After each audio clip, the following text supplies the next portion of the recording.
The Galactic Assembly was formed thousands of years ago by the universe's most advanced civilizations to maintain peace, order, and stability across known space. Its chambers orbit the gas giant Varian 6, an eternal monument to unity and control. But behind the scenes, fear often masquerades as diplomacy. Humanity had risen quickly. Too quickly.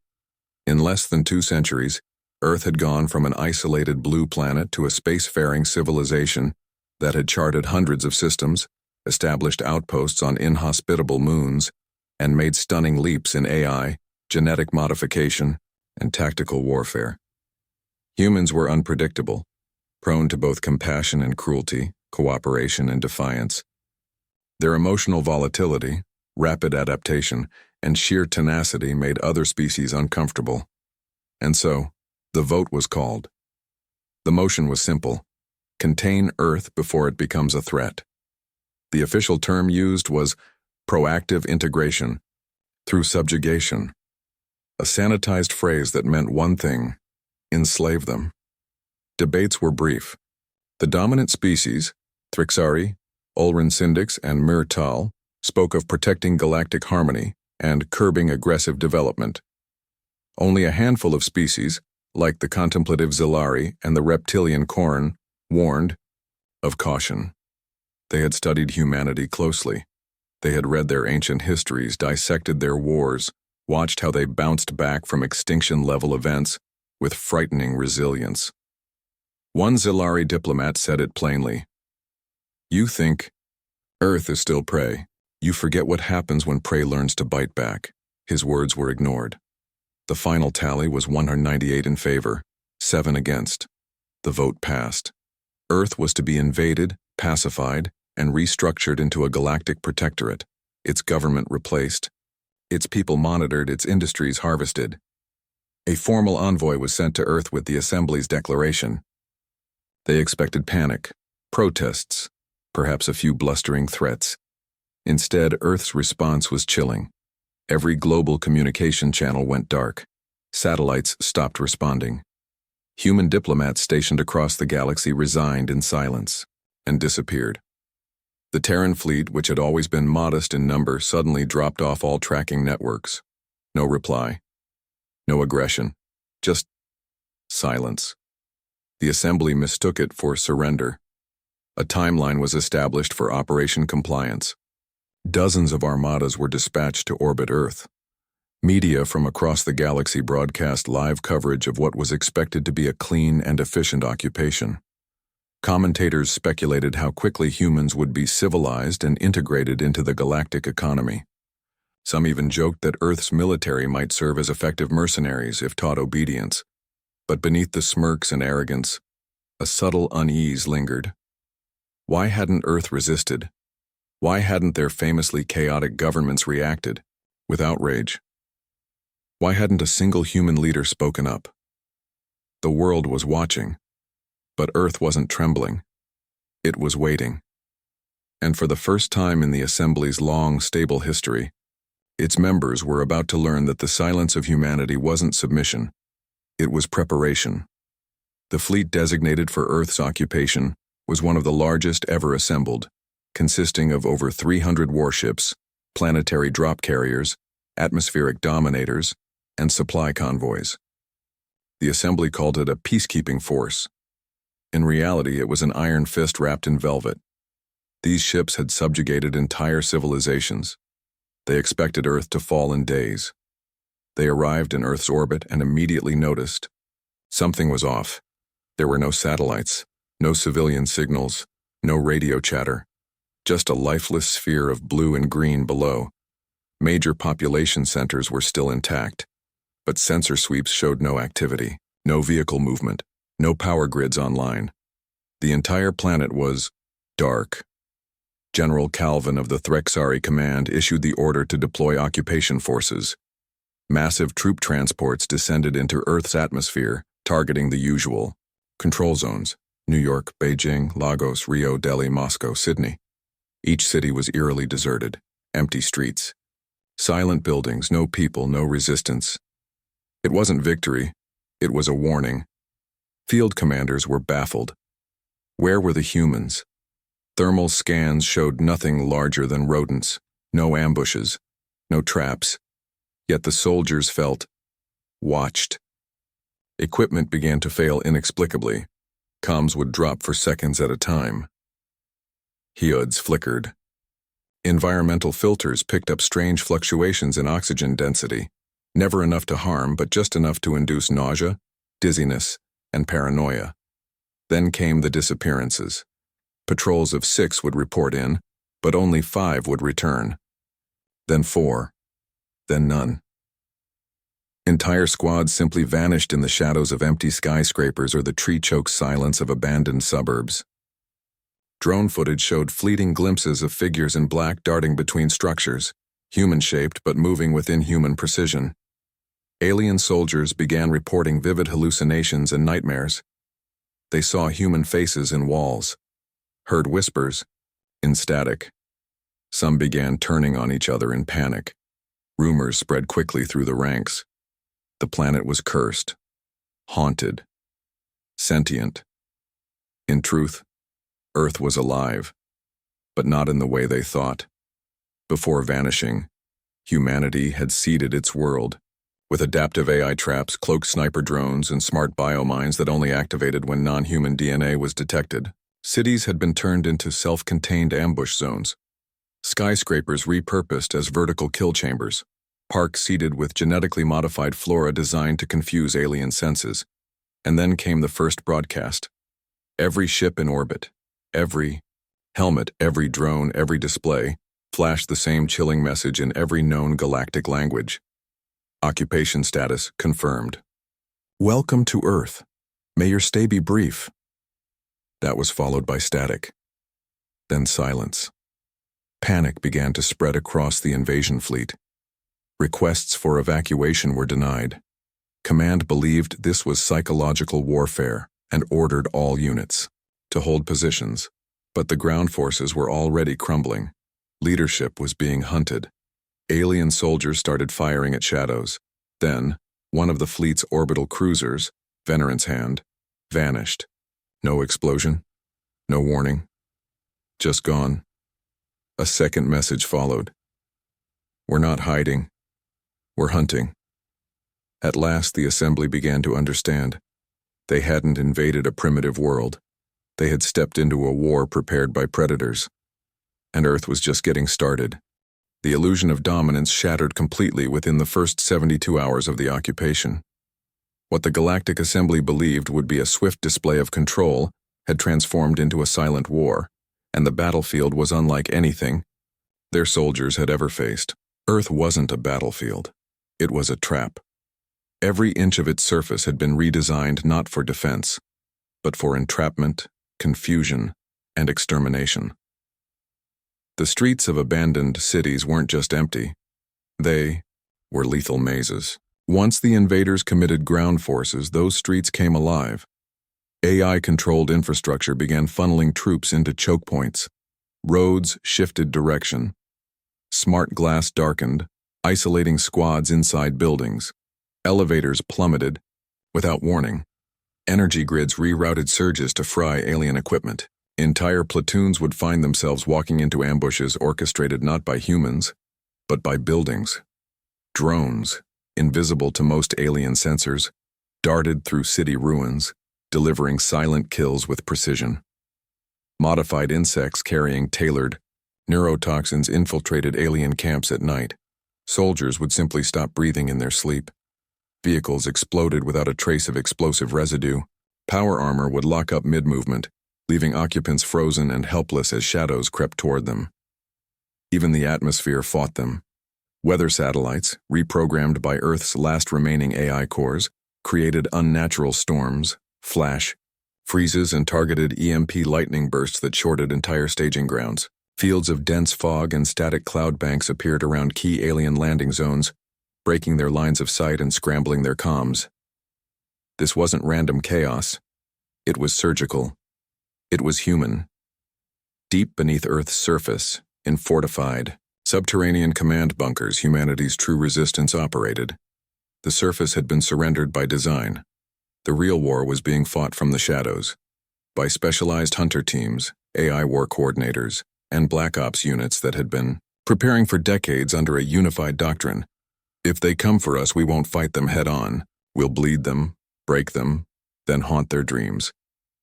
This doctrine had a name: Project Lazarus. It was the fail-safe plan for what to do if the stars turned against humanity. Every move the aliens made had been anticipated. Every probable species-specific weakness had been cataloged and weaponized. Olfactory overload for the Thrixari, neural disruption fields for the Murtal, magnetic inversion zones that made Ulran grav boots catastrophically fail mid-jump. Even the food dropped by alien quartermasters was corrupted, laced with engineered enzymes that triggered hallucinations or violent allergic reactions. And still, not a single human had been captured. Not one. Alien morale collapsed faster than the Assembly believed possible. Soldiers refused to patrol, officers deserted. Entire fleets in orbit reported signs of mutiny. Some commanders initiated orbital bombardments out of desperation, but the strikes were ineffective. Targets were decoys, and Earth's surface defenses absorbed most of the energy with terrain-manipulating tech. Some alien vessels were hit by friendly fire in the confusion. Above the chaos, human stealth ships, previously thought destroyed or untraceable, began picking off lone vessels in orbit.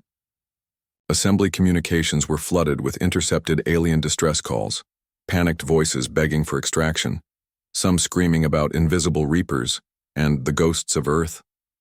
The Galactic Assembly had thought Earth would fall, with a show of force.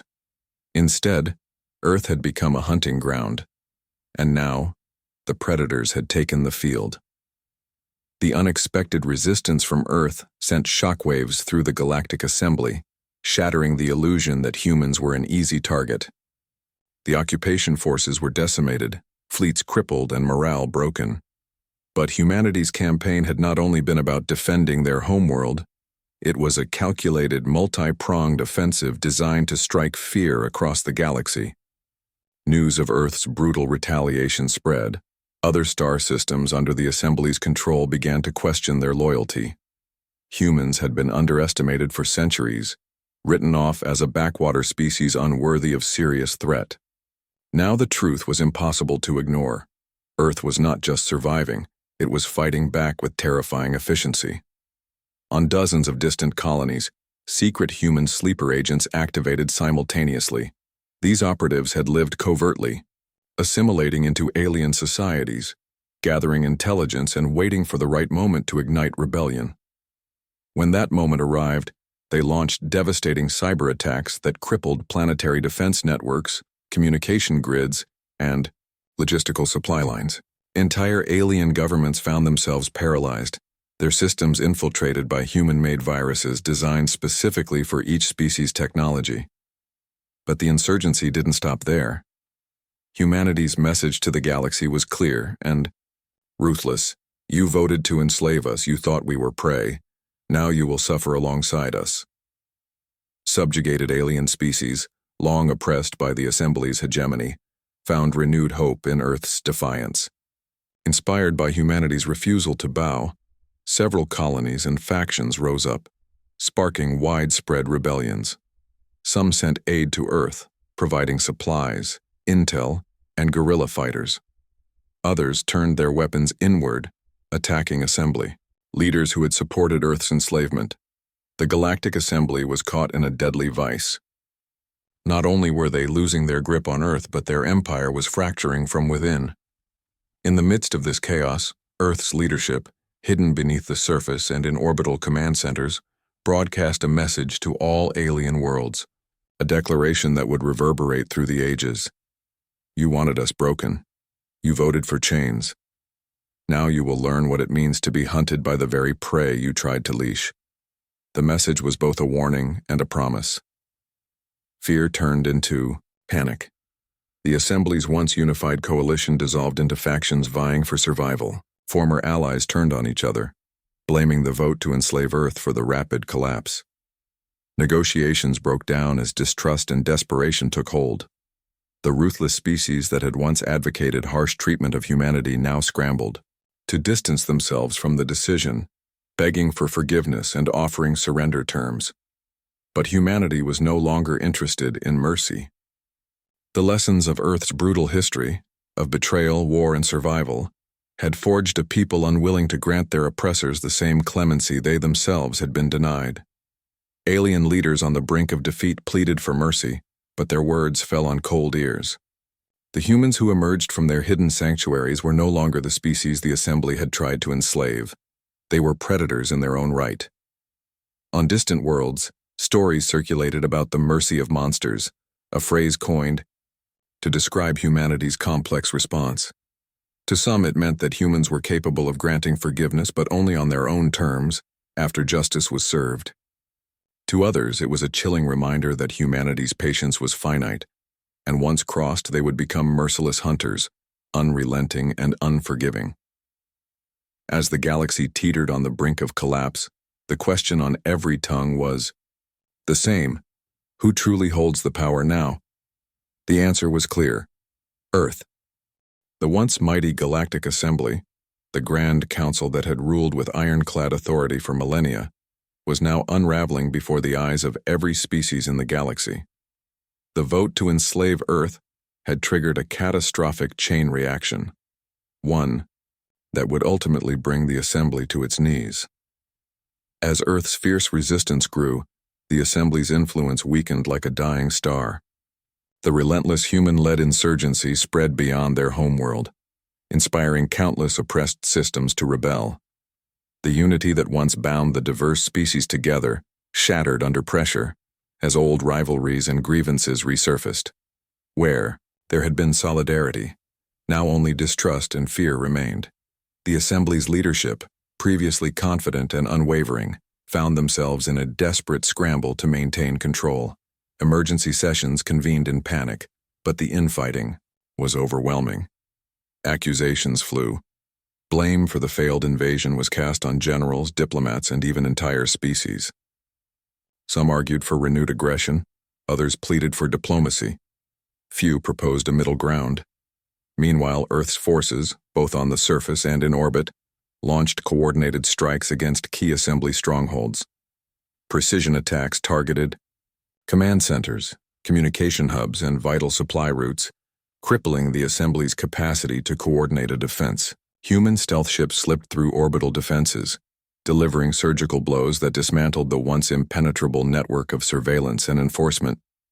Alien fleets that once boasted overwhelming power found themselves outmatched by Earth's unpredictable tactics and relentless innovation.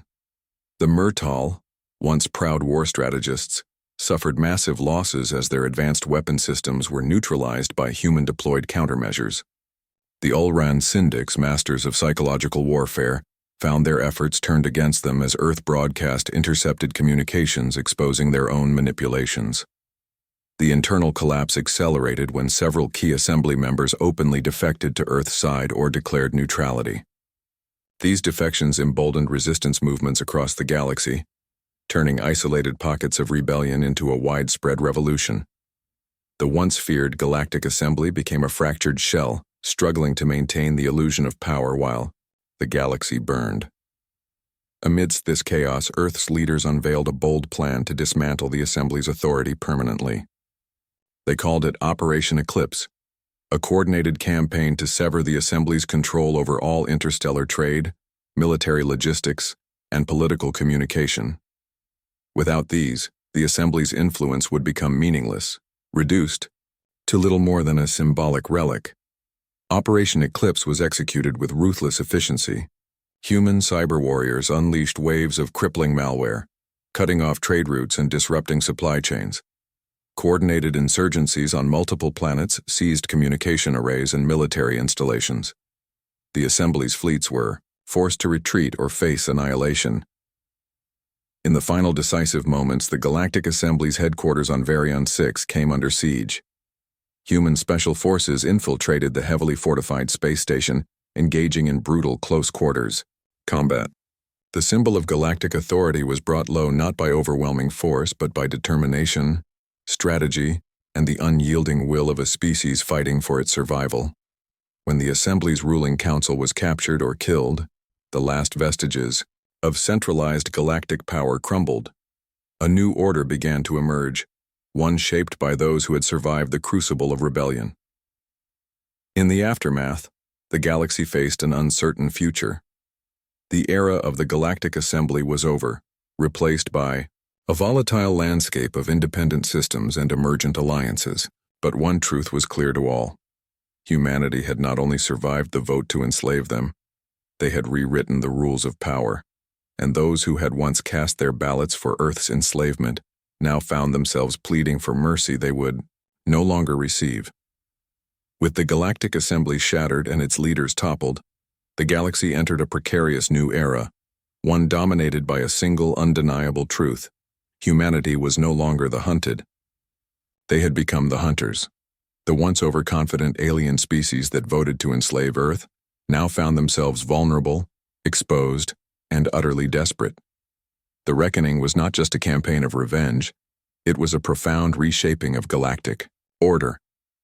Humanity's leaders recognized that mercy was a luxury their former oppressors had forfeited the moment they cast their vote. Yet, they also understood the dangers of unchecked retribution. To avoid repeating the cycle of tyranny, the reckoning had to be just, deliberate, and transformative. The first phase was judicial. Captured assembly leaders, war criminals, and collaborators were brought before tribunals held on Earth and liberated systems. These trials were broadcast galaxy-wide, not as spectacles of humiliation, but as solemn affirmations of justice.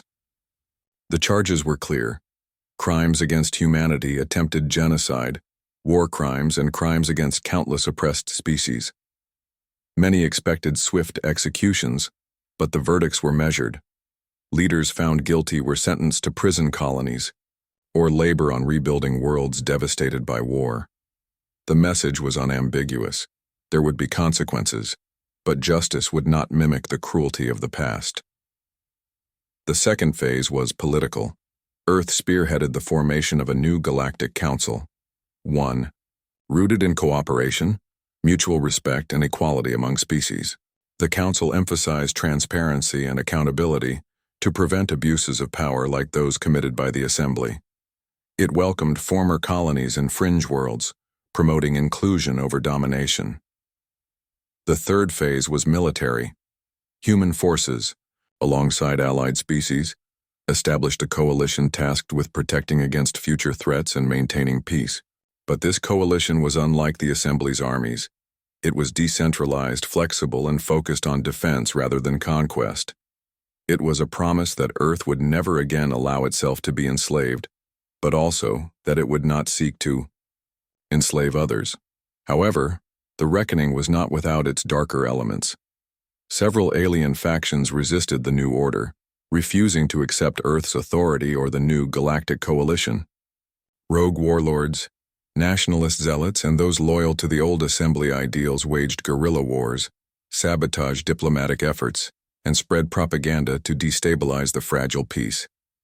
In response, Earth deployed covert operations, focused on rooting out insurgencies and dismantling extremist cells before they could grow. These missions were ruthless but precise, emphasizing the protection of innocent lives while neutralizing threats. Throughout this turbulent period, humanity's reputation evolved. No longer were humans seen merely as survivors or victims.